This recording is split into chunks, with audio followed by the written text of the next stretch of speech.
जय माता दी दोस्तों, कैसे हैं आप सभी। दोस्तों आज हम इस वीडियो में बात कर रहे हैं वृश्चिक राशि के साप्ताहिक राशिफल की।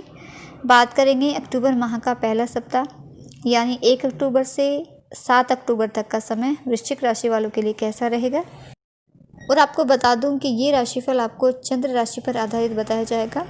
चंद्रमा जिस भी राशि में और आपके जिस भाव में गोचर करेंगे उसी के आधार पर राशिफल बताया जाएगा।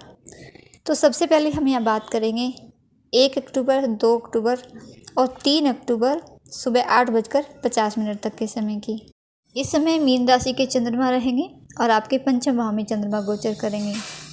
पांचवा भाव जो कि संतान भाव है, शिक्षा, मनोरंजन और प्रेम संबंधों का कारक है। ये बहुत ही शुभ स्थिति रहेगी आपके लिए और बहुत ही शुभ स्थान भी है ये चंद्रमा का। इस दौरान आपका मन बेहद ही खुश रहेगा, खुश मिजाज रहोगे आप। छात्रों की बात करें तो छात्रों के लिए भी ये बहुत ही शानदार समय है। आपका मन पढ़ाई में खूब लगेगा और अपनी शिक्षा का भी महत्व आपकी समझ में आएगा। अपनी मेहनत के अच्छे रिजल्ट आप ले पाओगे। माता पिता को बच्चों से खुशी रहेगी। इस समय अगर कोई भी इंटरव्यू है या जॉब के लिए अप्लाई आप करते हैं, किसी भी एग्ज़ाम का रिजल्ट आना है तो कोई मनोकामना आपकी पूरी होगी। इस दौरान आप बहुत ही बुद्धिमान और साहसी रहोगे, निडर रहोगे, अच्छे निर्णय भी ले पाओगे। शिक्षा के क्षेत्र से जुड़े लोगों के लिए एजुकेशन इंस्टीट्यूट, स्पोर्ट्स, मनोरंजन और शेयर मार्केट से जुड़े हैं जो लोग, उन्हें बड़ी खुशखबरी मिलेगी। साथ ही इस दौरान निवेश करने से भी आपको दुगना फ़ायदा मिलेगा। लोन के लिए अप्लाई करना है, पैसा उधार देना या लेना, ये आपको मुनाफा देगा। इस समय आपके लिए यात्राओं के भी प्रबल योग हैं। परिवार और दोस्तों के साथ घूमने का मौका आपको मिलेगा। ऐसे व्यापार में बड़ा मुनाफा रहेगा जहाँ पैसों का अचानक से लेन देन होना है। घर में भी इस समय लग्जरी आइटम बढ़ेंगे। अपनी सुख सुविधाओं पर आप पैसा खर्च करोगे। साथ ही इस समय आपकी पर्सनैलिटी में भी एक निखार रहेगा। लोगों को आप प्रभावित करोगे, मान सम्मान आपका बढ़ेगा। परिवार में भी खुशियाँ रहेंगी। दाम्पत्य जीवन भी आपका सुखद रहेगा। संतान प्राप्ति के भी प्रबल योग आपके लिए हैं। इस दौरान घर में कोई नया मेहमान आ सकता है जिस वजह से घर में और भी खुशियाँ बढ़ेंगी। प्रेम संबंधों के लिए भी बहुत ही अच्छा समय साबित होगा आपके लिए। एक अच्छा जीवन साथी इस समय आपको मिल सकता है। इस दौरान घर में कुछ कार्यक्रम होंगे जिससे परिवार में और भी खुशनुमा वातावरण रहेगा। परिवार के सदस्यों के बीच खासकर भाई बहनों के संबंधों में मधुरता आएगी। तो बहुत ही शुभता भरा समय है आपके लिए। खूब इंजॉय करें इस समय को, खूब आनंद लें आप इस समय का। और अब बात करते हैं 3 अक्टूबर सुबह 8:50 के बाद के समय की, 4 और 5 अक्टूबर की। मेष राशि के चंद्रमा रहेंगे और आपके छठे भाव में चंद्रमा गोचर करेंगे। और छठा भाव ये रोग, ऋण और शत्रुता का भाव है, नकारात्मकता को दर्शाता है ये। तो इस समय आप किसी न किसी बात को लेकर तनाव और मानसिक परेशानियों से घिरे रहोगे, क्योंकि चंद्रमा मन का कारक है और जब चंद्रमा अशुभ स्थिति में होता है तो ये मानसिक परेशानी का कारण बनता है। और वैसे भी चंद्रमा वृश्चिक राशि में नीच के माने जाते हैं, इसीलिए इस समय आप चंद्रमा को मजबूत ज़रूर बनाएं, उपाय ज़रूर करें चंद्रमा का। तो इसलिए मन कमज़ोर होने से आप छोटी छोटी बातों पर परेशान हो सकते हैं। सही समय पर सही निर्णय लेने में भी परेशानी रहेगी। और अगर अचानक से आपको कोई भी निर्णय लेना है तो अपने खास अनुभवी मित्र या अपने घर के बड़े बुजुर्गों की सलाह से ही आप लें। इस समय आपके शत्रु भी आपको परेशान करने की कोशिश करेंगे, इसीलिए शत्रुओं से भी आपको सावधान रहना है। और इस समय यात्राओं से भी आप बचें, क्योंकि यात्राओं से भी परेशानी हो सकती है। इस दौरान नौकरी या व्यवसाय बदलने का विचार भी आपके मन में आ सकता है, लेकिन कोई भी परिवर्तन इस समय आप बिल्कुल न करें, क्योंकि किसी भी तरह के परिवर्तन के लिए ये समय आपके लिए अनुकूल नहीं है। साथ ही यहाँ पैसों के लेन देन में भी सावधानी बरतें। इस समय आप किसी से भी न तो पैसा उधार में लें और न ही किसी को दें, ये आपके लिए बेहतर रहेगा। खर्चों पर भी नियंत्रण रखना है, फिजूल खर्च आपके बढ़ सकते हैं। इस दौरान सामाजिक कार्यक्रमों में आपकी रुचि अधिक रहेगी, जिससे आपका मान सम्मान बढ़ेगा। भाई बहनों के साथ आपके संबंध अच्छे रहेंगे, लेकिन वैवाहिक जीवन में कुछ अनबन या मनमुटाव हो सकता है।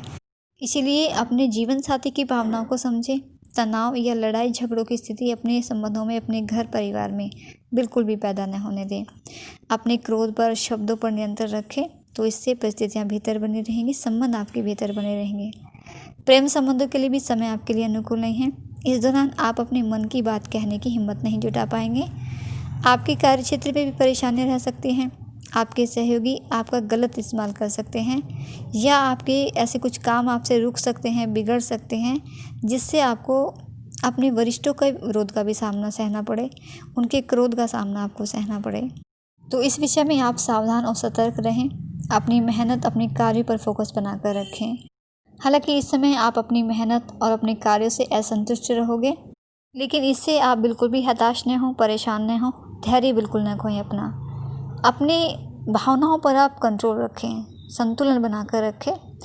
माता से सुख में भी कमी रह सकती है, माता का भी ध्यान आपको रखना है। अपनी माता के साथ अच्छे संबंध बनाकर रखें, उनका आशीर्वाद लें, उनकी सेवा करें, क्योंकि चंद्रमा माँ का भी कारक है। माँ को प्रसन्न रखें तो चंद्रमा भी मजबूत बनेंगे। इस दौरान आपको अपने स्वास्थ्य को लेकर भी चिंता रह सकती है, क्योंकि छठा भाव ये रोग का भी कारक बनता है। इसलिए यहाँ आपको अपने स्वास्थ्य का भी ध्यान रखना है। आँखों में या पेट से संबंधित रोग आपको परेशान कर सकते हैं, या सिर दर्द की शिकायत आपको रहेगी, तो विशेष ध्यान आपको रखना है अपने स्वास्थ्य का। देखिए, ध्यान से चलेंगे, सावधानी बरतेंगे, सोच विचार कर कदम उठाएंगे, सलाह लेकर काम करेंगे तो कोई दिक्कत नहीं रहेगी, वरना लापरवाही से तो कोई भी काम बिगड़ सकते हैं। इसलिए सावधानी बरतें तो कोई दिक्कत नहीं आएगी। और अब बात करते हैं 6 और 7 अक्टूबर की। वृषभ राशि के चंद्रमा रहेंगे और आपके सप्तम भाव में चंद्रमा गोचर करेंगे। 7वां घर ये आपके व्यापार में पार्टनरशिप, वैवाहिक संबंधों को दर्शाता है। दोस्तों के साथ आपका व्यवहार ये सब दिखाता है। 7वां घर ये भी बहुत शुभ स्थान है चंद्रमा का, लेकिन यहाँ आपके 7वें घर में ही राहु भी विराजमान है, जो कि 23 सितंबर से आपके 7वें घर में आ चुके हैं। तो राहु और चंद्रमा की यहाँ युति हो रही है, जिस वजह से यहाँ ग्रहण दोष बन रहा है। तो इसलिए यहाँ भी आपको कुछ सावधानियाँ बरतने की आवश्यकता ज़रूर रहेंगी। ये समय व्यवसायिक लोगों के लिए बहुत ही शुभ रहेगा। आपके व्यापार में तरक्की होगी, पार्टनरशिप के बिजनेस में आपको लाभ रहेगा। वकालत से जुड़े लोगों के लिए, मीडिया, टीचर, काउंसलिंग या वाणिज्य से जिनका व्यापार होता है, ऐसे लोगों को इस समय विशेष सफलता के योग हैं। लेकिन क्योंकि ये 7वां घर संबंधों का कारक है और आपके संबंधों के घर में चंद्र और राहु का ग्रहण दोष बन रहा है, तो इसलिए इस ग्रहण दोष के कारण संबंधों में शक और कड़वाहट होने की संभावनाएं रहेंगी। पति पत्नी के बीच झगड़े, एक दूसरे पर आरोप लगाना, छोटी छोटी बातों पर मनमुटाव होगा। किसी भी अनजान व्यक्ति की बातों में आकर कोई भी निर्णय अगर आप लेते हैं तो रिश्ता आपका बिगड़ सकता है। इसलिए किसी की भी कही सुनी बातों पर आप बिल्कुल भी विश्वास न करें, वरना आपके इससे रिश्ते बहुत अधिक बिगड़ सकते हैं। प्रेम संबंधों में भी किसी तीसरे व्यक्ति के आने की संभावना है। इस दौरान आपकी वाणी में एक कड़वाहट रहेगी। आपका रूखा व्यवहार, स्वार्थी स्वभाव संबंधों के लिए घातक सिद्ध हो सकता है। इसलिए अपने व्यवहार में नम्रता लाएं, अपनी वाणी में मधुरता लेकर आएं, क्योंकि आपकी कटु वाणी और आपका क्रोधी स्वभाव ये आपके लिए कई तरह की परेशानियां इस समय खड़ी कर सकता है। तो बहुत ही सोच समझकर अपने शब्दों का प्रयोग करें। हर तरह के वाद विवाद, लड़ाई झगड़े इस समय टाल जाएंगे तो आप सुख पाएंगे। खासकर अगर आप पार्टनरशिप में बिजनेस करते हैं तो अपने पार्टनर के साथ भी अच्छा तालमेल बनाकर रखें, मजबूत संबंध बनाएं उनके साथ। उनकी सलाह पर आप विचार करें, उनकी बातों को, उनकी सलाह को आप महत्व दें, तो इससे आप अधिक लाभ कमा सकते हैं। लेकिन नौकरी बदलने के लिए, नए निवेश और किसी भी तरह के बड़े निर्णय लेने के लिए अभी आप प्रतीक्षा करें, क्योंकि ये समय इन सब चीज़ों के लिए अनुकूल नहीं रहेगा। और इस सप्ताह में आपके लिए उपाय की बात करें तो आप, क्योंकि यहाँ चंद्र और राहु का ग्रहण दोष बन रहा है, इसके साथ ही चंद्रमा 6ठे भाव में भी है, तो इसी वजह से आप चंद्र और राहु के अशुभ प्रभाव को कम करने के लिए चंद्रमा को मजबूत बनाएं, चंद्रमा के उपाय करें। और चंद्रमा को मजबूत करने के लिए आप माँ की सेवा करें, माँ का आशीर्वाद लें, चांदी का उपयोग ज़रूर करें। और इसके अलावा आप भगवान शिव की आराधना ज़रूर करें। भगवान शिव जो कि आपके आराध्य देव भी हैं, अपने आराध्य देव भगवान शिव की आराधना करना आपके लिए बहुत ही शुभ रहेगा। ओम नमः शिवाय मंत्रों का जप कर लें, ये आपके लिए बेहद ही भाग्यकारक साबित होगा। तो दोस्तों, ये थी जानकारी आपके लिए सप्ताह के बारे में, कैसा रहेगा आपके लिए और क्या उपाय आपको करने हैं।